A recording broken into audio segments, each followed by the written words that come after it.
Well, hey, you guys. So one of my favorite things that I get to do is hanging out with you guys. I get to interact with you. So whether you're calling the Ramsey show or I'm reading your comments here on this show or maybe on social media, I love learning all your money wins and your challenges.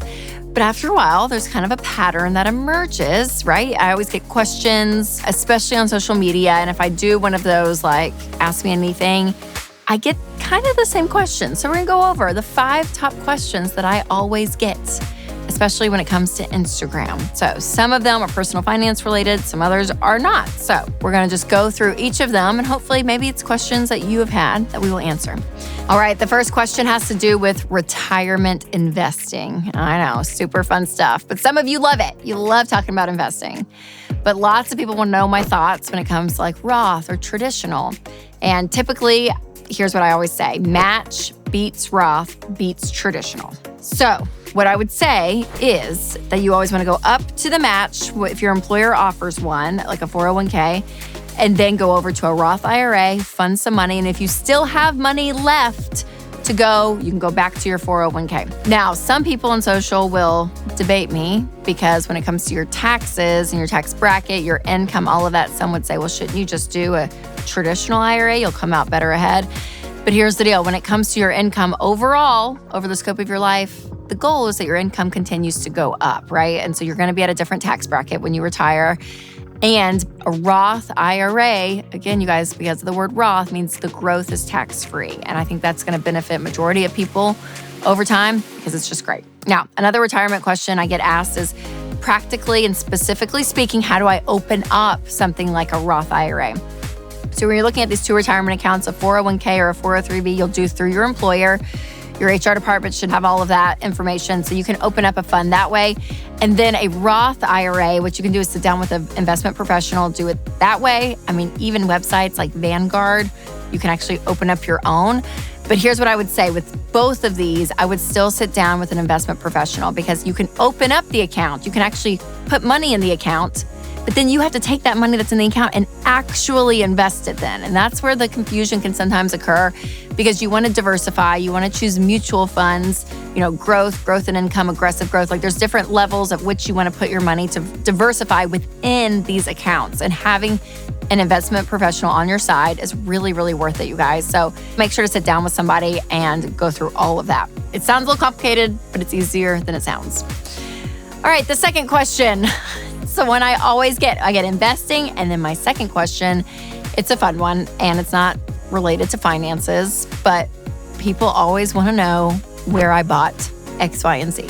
Usually when it comes to my outfit, they're like, oh, your jewelry or your shirt, your jeans. Oh my gosh, where did you buy it? Where did you buy it? So after a while, I was like, well, I'll just start linking. I'll start actually like showing you the exact website at which I bought it because most of the time, all my stuff is from Amazon and Target and Old Navy. Old Navy, Amazon, Target. Oh my gosh, it's like literally, this is Rachel right here. And so again, I sometimes will throw in a nice blazer from like J. Crew or something, but I love buying more inexpensive clothes because I like to keep up with the trends. I think they're fun. And when they go out, I don't feel as bad like getting rid of clothes or donating clothes because I'll probably cycle through them. So I'm always more than happy to be able to tell you exactly where I bought something because if you find something cute and it's a good deal, spread the love, right? Spread the love. Now, I will also save up and buy some investment pieces. I will buy like a nice purse, for instance. Some of my jewelry is nice. Like this is Amazon, but this is David Yurman, right? So like we got a mix going on. But again, more sentimental pieces, I will invest some money in and have some nice ones. But again, I love clothes. I love shopping. And apparently a lot of people do too. So I'm your girl. I'm here to help you. All right, the third question I get asked most often is another very practical money question. So I'll go ahead and say up front that my answer for this one has always been the same and it will never change. But some people have a hard time accepting it. And people want to know, if I have savings, should I really throw it all at my debt to pay off my debt? Or should I pay my debt off over a longer period of time but still have some savings as a cushion? So I will always teach the baby steps because I've seen it work time and time again. And that is have a $1,000 emergency fund, but then everything else throw at your debt, which I know can be really scary, especially if you have like 10 grand or 20 grand saved up. You're like, I'm going to empty all of that. But here's the deal. It's only for a period of time. It's not that you're never going to have that money back again. And the faster you can pay off debt, not only are you getting rid of money that you're probably paying high interest on, mathematically speaking, you're actually probably getting ahead by putting some of that money towards that debt. But once you have no payments, you're able to booster that fund back up to a fully funded emergency fund of 3 to 6 months of expenses, which is baby step 3. So it's a question I get a lot. Oh, should I really take my savings and throw it at the debt? Yes, and amen. Get it out as quickly as possible. And it is an amazing thing that happens when you don't have debt, mathematically speaking and emotionally. All right, the fourth question I get asked most often on social media is what I'm currently reading. Yes, I love books. I will talk about books a lot. And a lot of you love books too. And I used to do, or I still do, these reels, and I stopped for a few months. Life kind of got crazy and I don't know, I just didn't do them. And people were like, where are your book reels? We want your book reels. What are you reading? What are you reading?